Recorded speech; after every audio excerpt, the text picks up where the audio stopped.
У нас готово все? Отлично. Друзья, привет! И это роскошный подкаст, да. Поехали, заставка.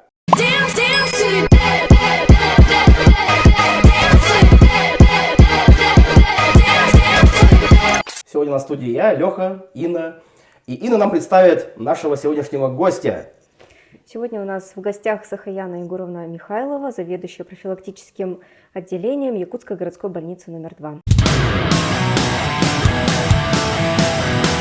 Здравствуйте. Здравствуйте. Здравствуйте. Здравствуйте, Тимур. Здравствуйте, Тимур. Добрый вечер. Поводом для того, чтобы мы собрались вообще вот на подкасте, является вот то, что вот новое ограничение до марта месяца. Вот. В этом вообще есть смысл или как считаете? Ну да, у нас сейчас идет рост заболеваемости. Сами видели, да, статистику, насколько у нас выросла статистика. 10 дней назад у нас было где-то заболевших где-то 300-200, да, а сейчас уже 1,5, где-то около 2000. Намного выросло. Это, конечно, у нас идет заболеваемость омикроном. А вот то, что раньше вот было там 200-300 заболевших, а сейчас резко там более 1000, это как прокол статистики или реально столько заболевших? Нет, это реально так идет. У нас, вы знаете, омикрон, он очень заразный. Инкубационный период где-то около от 2 до 5 дней. То есть, если человек заболеет, он уже первые дни уже, значит, он является заразным, может распространять болезнь. То есть омикрон, то есть это такой, самый такой крутой штамм сейчас. Да, на момент. Крутой, в смысле, самый такой. Да, он передается в 7 раз быстрее, чем дельта-штамм. Ранее у нас был дельта-штамм, да, вы все знаете. Он у нас инкубационный период около 6 до 8 дней было. Заразность, конечно, вот, допустим, если человек зашел в автобус, чихнул, там могут заболеть, допустим, 5-6 человек, да? А если омикроном человек болеет, он чихнул в автобусе, все могут заболеть. Вот такая вот высокая заразность заболевания омикроном идет. На данный момент у нас в республике. А вот тесты, которые сейчас делают, их в Якутске не делают? То есть как в начале, да, самом, отправляют в другой город? Да, омикрон у нас, к сожалению, не тестируют в республике, отправляют в другие города. Но это заразность, это точно омикрон. Мы отправляем, делаем тесты, у нас положительные, да. И вот, допустим, у нас прилетает из зарубежных стран, уже там уже у кого омикрон есть, они уже вот сдают на аэропортах тесты, там уже делают. Друзья, внимание, а сейчас будет конкурс, не реклама, поэтому внимание. В общем, в прошлом выпуске мы должны были сделать конкурс в комментариях на ютубе, но, к сожалению, этот конкурс не попал в кадр, прошу прощения, поэтому проведем его прямо сейчас. Друзья, что нужно сделать? В комментариях под этим видео нужно написать какой-нибудь прикольный, интересный комментарий. Неважно, то есть там, как дела хотя бы у вас, скажите там, чего нового, чему он рассказывает, да? Неважно. Эти комментарии тоже будут участвовать в конкурсе. А победитель этого конкурса получит прекрасную, интересную книгу Дарьи Златопольской «Важные вещи». Дерзайте, ребят. Такое чувство, как будто это омикрон вообще он быстрее, короче, он как будто разошелся вообще, чем до этого дельта-штамма. Да, гораздо быстрее. Да. Как будто вообще он как-то там... Его спродюсировали, мне кажется, как-то, типа, сейчас сделаем так, типа, вот по такой схеме. И все, и сработала схемка, но... Но переносится он легко, именно кто вот вакцинировался, допустим. Невакцинированные, они могут заболеть тяжело. А кто вакцинировался, ранее вакцинированные, они переносят легко, как респираторная болезнь, как ОРВИ. То есть симптоматика там начинается, значит, головные боли, боли в горле, боли при глотании, першении, да? Общая слабость, утомляемость, да? Ой, это было бы очень смешно, типа, она такая рассказывает, например, эти, типа, симптомы, и я такой, типа, под каждый реагирую, типа. Так, и, она не вызывает пневмонию, что радует, да? Но чаще у нас болеют дети, тяжело. Да, кстати, детей много стало заболевших. Вот зарубежные страны, вы статистику видели, наверное, тоже это видно. что омикрон стали болеть дети чаще, да. У них, значит, как ларингит идет, ларинготрахеит, значит, воспаляется вечно-дыхательные пути. Кашляют они и температурят. Ну, они... То есть дети сейчас в группе риска, да, или как? Или... Да, они тяжело переносят. Но он же у нас как воздушно-капельным путем передается, она говорила, и также контактно. Допустим, если вот урок физкультуры, да, мы все одним мячиком пользуются, туда-сюда, да, дети. И вот все заразили. Там, И в детском саду. поздоровался там да, с в кем-то. детском саду. Они же не носят маски, допустим, да, как взрослые. Руки так часто не моют дети, поэтому у них контакт, заражение быстрее идет. Поэтому так. А запахи тоже пропадают? Симптоматика, значит, головные боли, вот я говорила, да, слабость, боли в горле, запахи так сильно не пропадают. Обычно как ларингит, как ларинготрахеит, ОРВИ идет, как респираторная болезнь. Просто как протекает, как обычно, типа простуда, да? Да, поэтому так вот. По симптоматике так идет. Вообще стоит, да, бояться омикрона? Сейчас такая же паника. Да, кто не вакцинировался, конечно, им надо бояться, потому что кто не болел и ранее не вакцинирован, они переносят плохо. Зараз пневмония у них могут даже развиться, да, и разные осложнения в последующем. То есть сосудистая система, нервная система поражается при COVID-19, да? Да, теперь нужно аккуратнее ездить в автобусах, да. Да.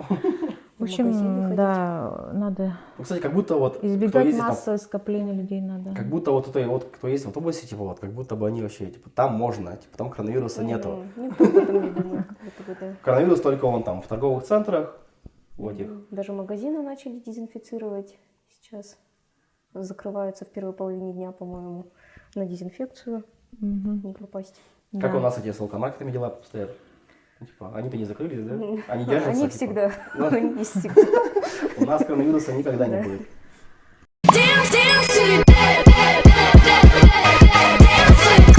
Вот эти ограничения, как думаете, не продлятся еще? То есть продлят их? То есть наступит март у нас и еще что-то будет больше? Надеемся на лучшее, да, как всегда. С марта, надеюсь, все будет хорошо. Если не присоединится ОРВИ, обычно грипп, сезонные болезни. То есть, да, как раз таки же две болезни, там весна это все. Сезонные болезни у нас всегда идут, ОРВИ, грипп, да, дети. Какие там прогнозы вообще?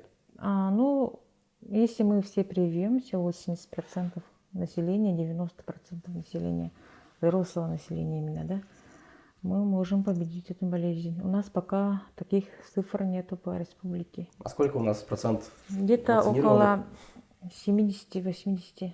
Мало. Нет. 90 хотя бы должно быть процентов. А сейчас где-то 70-80 примерно? Да, где-то так. А еще мы детей же начали прививать. Пока... уже начали прививать детей? Значит, по России, да? У нас пока нету этой вакцины. Как поступит, начнем прививать детей. 12 плюс. По желанию. 12 плюс, да. По желанию родителей. То есть будет уже как прививка обычного гриппа. И желание ребенка, да. Как ОРВИ, грипп ежегодно делаем, так и будет. Это тот же спутник будет, да? Или Спутник М называется у нас российская вакцина. Это именно для детей. Это желание каждого ребенка и каждого родителя там уже. Тут, думаете, отказов будет много? Надеюсь, привьются. Некоторые дети хотят. Я лично знаю детей именно, которые хотят. Пока вакцин нету, и ждут. А там вакцина, то есть какой-то, неактивный неактивный коронавирус там находится, из чего это делается, то есть? Это, допустим, человек болеет, да, они сдают, кровь, да, там все видно в крови, как ферритин обычно высоким бывает, соя высокая бывает, С-реактивный белок, лейкоциты много бывает. Они их, перерабатывают. Именно у нас в Новосибирске, да, самый главный центр, где вакцины создают, вакцину гамковид, ВАК там делает, эпивак там делает, да, гамалеи. Гамалеи. А именно вот белок зараженного человека. Именно вирус, он мертвый вирус, он не живой. Мгм. Это не корь. У нас единственная вакцина в России, живая вакцина, это корь. А остальные все вакцины, они мертвые вакцины. Это не живые клетки. А почему кори, она единственная, кому удалось выжить в этой пробирке? Ну, это уже от технологий, как они там делают, перерабатывают. Живая вакцина, если человек иммунитет плохой, да, он может заболеть. Но мы вакцину всегда ставим здоровым людям, да, спрашиваем, когда анкету заполняем, допустим, вот когда приходят. Пациентам больным мы не ставим, только здоровым. У всех сопутствующие болезни есть, да, все мы болеем. А если есть обострение хронических болезней, мы им не ставим. Сейчас ковид у нас вакцина Спутник Ви, по-другому. Он у нас получил одобрение ВОЗ, Всемирной организации здравоохранения. Значит, за рубежом кто едет, именно ставит эту вакцину ковид, Спутник Ви по-другому. Остальные вакцины пока они прошли сертификацию, но пока одобрения не получили. Так, значит, В скором времени да, это пока очередь, да. И противопоказания именно вот вакцин, вот обострение хронических болезней в данный момент, острые респираторные болезни, ОРВИ обычные, да, сезонные болезни. Так, далее, значит, беременность до 22 недель, после 22 недель мы им ставим. Роскошный подкаст. Роскошный. Подписывайся на роскошный подкаст. Так. А есть группа людей, которым вообще не ставятся вакцины? Да, есть такие аутоиммунные, да, но период ремиссии мы им ставим. Пока у нас по рекомендациям Минздрава аутоиммунные заболевания, противопоказания не входят. Период ремиссии мы ставим. То есть, кто не болеет, онкобольным то же самое. Когда они химии получают, мы им не ставим. В период ремиссии ставим. Так, Кормящим ставим. Значит. Еще кому не ставятся вакцины? Так, не ставится вакцина, у кого была побочная реакция на эти вакцины ранее. Допустим, то есть у кого там есть метадот, это все, да? Да, анафилактический шок, отек венки, значит, повышение температуры более 40 градусов. Так, высыпание, крапивница, аллергия. Им не ставится. Остальным ставится. Ну, таких в моей практике не было. Я тоже врач-терапевт, я вакцинирую каждый день. Значит, у нас, у меня не было такой практики. Значит, аллергия обычная, пыль, кошка там и так далее, и так далее. Астматики, да, получают. Но чтобы было такого у меня не было. То есть вы прямо ставите, да, вакцину, то есть вот. Да. Как у вас там пункт, как называется это? Вакцинальные пункты у нас Да, открытые, там, да. У нас, значит, вакцинальные группы в нашей больнице, значит, работают с 8 до 5 ежедневно, будние дни. В субботу с 9 до 3, в воскресенье с 9 до 12 часов. И сколько статистика, то есть, сколько в день в среднем получают вакцину люди? Около 100 человек есть. Вот мы еще на выезда, на организацию выезжаем, именно, допустим. Это в смысле вот плюс с выездами? Плюс с выездами 100 человек, где-то так, примерно где-то так. Поликлинику где-то 50 человек, выезда там тоже самое где-то в день. Сейчас мы делаем ревакцинацию, каждые полгода, да, делаем.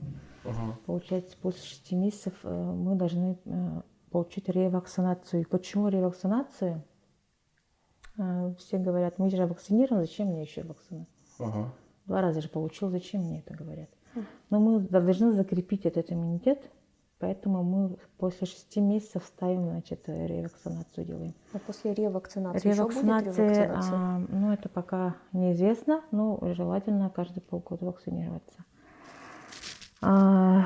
И ревакцинацию можете получить любой вакциной. Не обязательно, которую вы ставили ранее.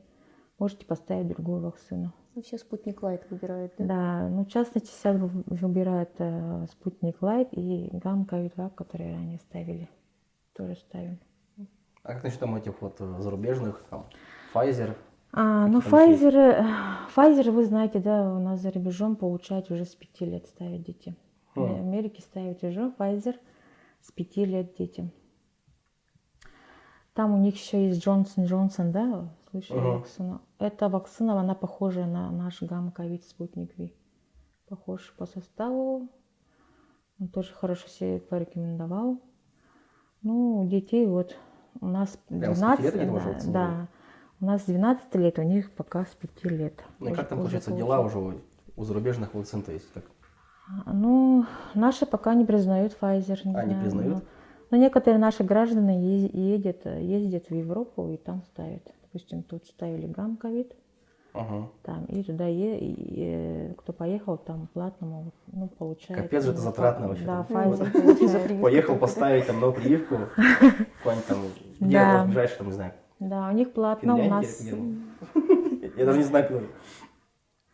Потратил там, взял визу, чтобы Да, поставить. европейские страны вот Pfizer признают, поэтому... Но гамма-ковид уже все у нас признали, поэтому гамма-ковид тоже наша хорошая первая вакцина вообще в мире, спутник Ви, да? Он себя хорошо порекомендовал. Но надо ставить, именно надо хорошо смотреть пациентов. И период болезни не ставим. Надо осмотр провести, анамнез собрать, анкету заполнить и так далее. Я вот буквально сегодня прочитала, что многие сейчас отказываются от пивак короны, и человек, который поставил пивак короны, хочется узнать, вот что не так с этой вакциной, почему от нее отказались. Пивак корону я сама лично ставила. Нету никакого, значит, такого страшного в нем, что как рассказывает, да.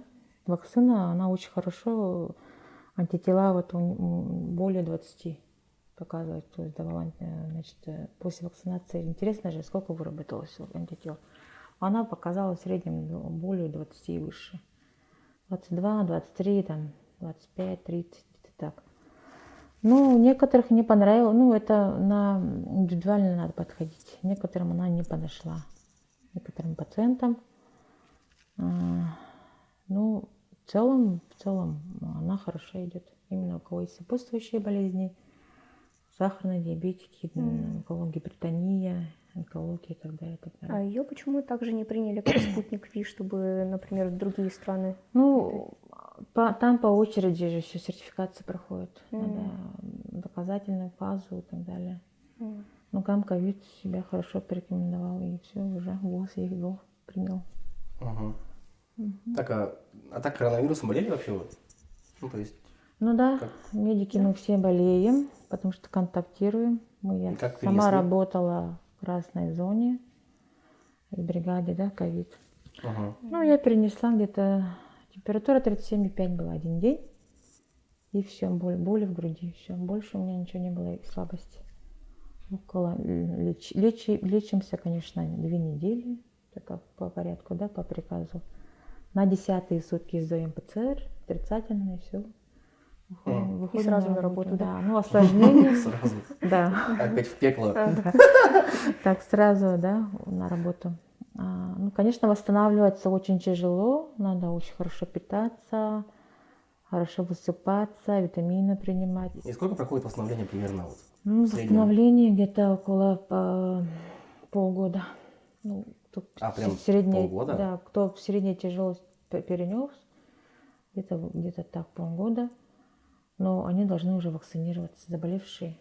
В средней степени тяжести мы, значит, вакцинируем их, значит, через полгода, 6 месяцев.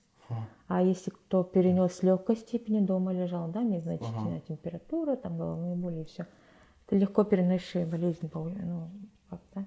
И они могут получить через 3 месяца вакцину. Да. Поэтому берегите себя, да, чтобы не мучиться там полгода восстанавливаться. Да. Ты болела, кстати, коронавирусом?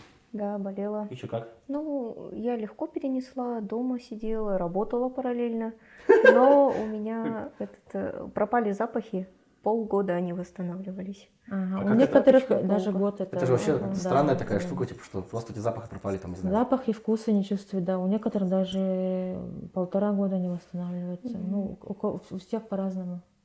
Что-нибудь там ты себе готовишь, типа, и ты не понимаешь, готово или было нет. Тяжело, да. Да. вкус пропадает именно с вот соли, да, вот сладкого, вот такое ощущение. Мне еще Непонятно. говорят потом, что ты еду переводишь, все равно же не чувствуешь ничего. Да. Ну, я вообще как узнал, что я болел коронавирусом, я просто на работе прошлой, там, меня заставили сдавать ПЦР. Самый дорогой в моей жизни, блин. Сколько там, 2300? ИФА, наверное, не ПЦР. Кровь сдавали? Или ИФА? Ну, что, да, вроде Кровь, ИФА, да. да. А, да, кровь сдавал, да, кровь сдавал. Это ИФА. Вот, ИФА, да. Мгм. Ну, принцип же одинаковый у них, как будто они просто Нет, проверяют там. ПЦР это вот когда берет именно Мазки. да, получается, из носа, из горла, да? Мгм. А ИФА это у нас что? Это кровь проверяет именно на антитела, иммуноглобулин G. Ну вот, короче, я сдал от ИФА, и потом мне говорят, типа, что вы уже выздоравливаете, молодой человек. А вы Вообще никак не почувствовал вообще ничего. не заметили. Мгм. Есть такие, ага. Есть такое у некоторых, значит, бессимптомное течение COVID-19. Они все хорошо чувствуют, мазки берем положительные. Есть такие тоже люди, пациенты. Как, кстати, ПЦР вот вообще, ну, сдавали ПЦР? Как это все? ПЦР, конечно, мы сдаем. Как, вот, какой у вас период сдавать ПЦР? Ну, ПЦР, у вас как-то, ну, регулярно же вы сдаете ПЦР? нет, мы не регулярно, именно когда у нас есть симптоматика, только тогда. Раньше вот сдавали, конечно, поначалу мы сдавали каждую неделю, медики, ну, каждую 10 дней один раз. Сейчас такого нету. Если есть симптоматика, только тогда берет ПЦР, вызываете врача, и они берут ПЦР.